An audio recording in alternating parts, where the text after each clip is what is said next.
آپ کو کیا لگتا تھا کہ کوئی بٹن دبائیں گے اور ایران جو ہے وہ فنش ہو جائے گا؟ بھئی ایسا نہیں ہوتا، قوت ایمانی کے ساتھ وہ کھڑے ہیں، ٹھیک ہے نا؟ آپ کو شاید اندازہ نہیں ہے کہ قوت ایمانی کیا ہے۔ جب کوئی ایک اللہ کو مانتا ہے اور حضرت محمد صلی اللہ علیہ وسلم کی آخری امت میں سے ہو، تو وہ کیسے ممکن ہے کہ وہ ڈر جائے، وہ بھاگ جائے، وہ سلنڈر کر دے؟ ایسا کبھی نہیں ہو سکتا۔ یہ کفار آپ لوگوں کی یہ بھول ہے، میرا کفار کو میسیج ہے۔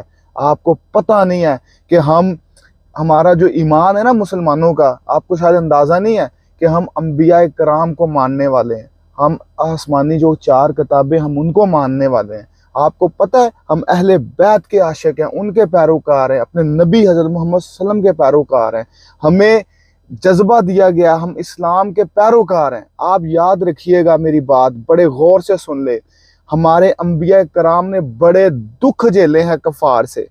انہوں نے 1,24,000 کم و بیش نبی آئے ہیں، انہوں نے بڑے دکھ جھیلے۔ ہم ان چیزوں کو سٹڈی کر چکے ہیں، ہمارے ایمان کا حصہ ہے۔ ہماری اہل بیت جو نبی پاک کا گھرانہ ہے، ان کے اوپر اتنا ظلم ہوا، ہم ان کو بھی سٹڈی کر چکے ہیں۔ او بھائی، ہم ان کے پیروکار عاشق ہیں، ہم کس طرح بھاگ جائیں گے؟ ہم کس طرح سلنڈر کر دیں گے؟ اور وہ اولاد نبی اور آل علی ہو، حضرت علی خامنائی اور ان کی اولاد، اور وہ سلنڈر کر دیں گے؟ کبھی نہیں کریں گے۔ یاد رکھیے گا، یزید کو بیعت نہیں دی تھی، ہم نے شہادت کو قبول کیا، اور آج تک حضرت امام علیہ السلام کا جو ہے نا نام روشن ہے، اور پوری دنیا میں پرچار ہوتا ہے۔ کیوں ہوتا ہے؟ کہ وہ انصاف کے ساتھ، حق کے ساتھ ڈٹے رہے۔